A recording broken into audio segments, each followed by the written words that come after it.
job's a joke, you broke, your love life's the away.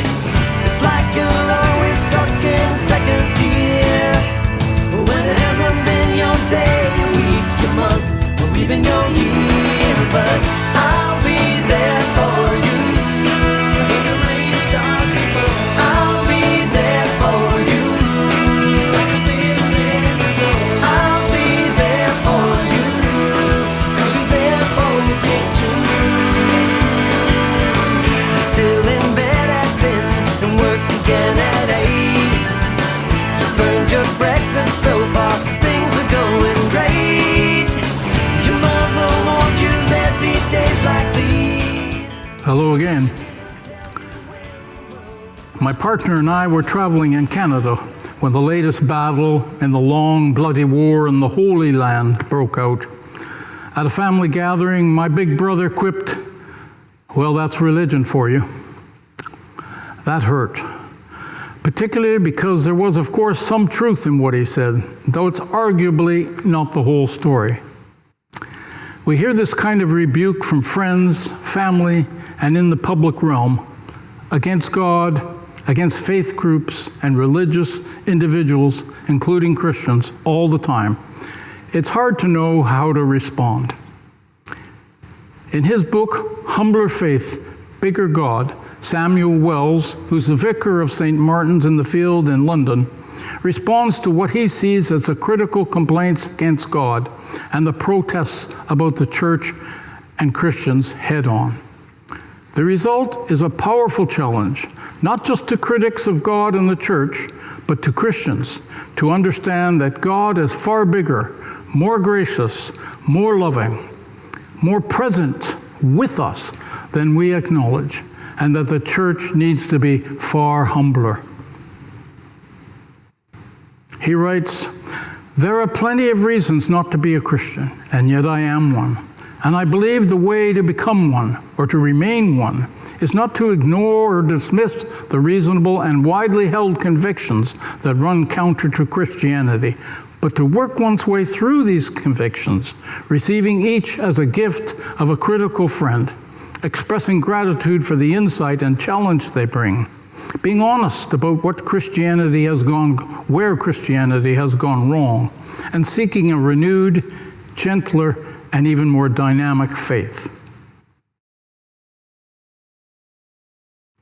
The phrase I like to use is a humbler faith with a bigger God. Listen to some of the chapter titles and what they revealed about the age-old criticisms of God and the church, and some 21st century charges. They're all as questions. They include some of these: crutch for the deluded, catalog of betrayals, fairy tale for the infantile, drug for the poor, intolerant poison, perpetrator of terrible harm, cause of endless conflict, one path among many, arrogant narcissism, cruel fantasy. If the titles sound negative, the book is not. One example among many in this gently disturbing treatise comes in the chapter Catalogue of Betrayals. Here Wells challenges the notion that Christ came to fix our infirmities by dying for us and rising for us.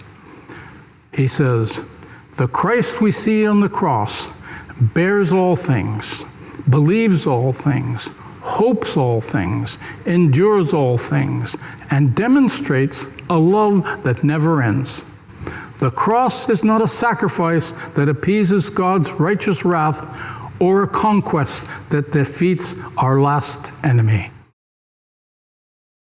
It is a vision of a God whose purpose is to be with us more intimately, more permanently, more comprehensively than we can imagine, and is so committed to be so that Christ is willing to endure even crucifixion to embody the ultimate commitment to be with. thank God for that. I'll be there for you. When the rain starts to fall, I'll be there for you. Like I've been there before. I'll be there for you, 'cause you're there for me too.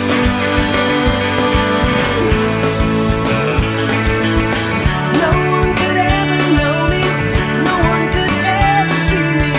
Seems you're the only one who knows what it's like to be me. Someone to face the day with, make it through all of the rest with.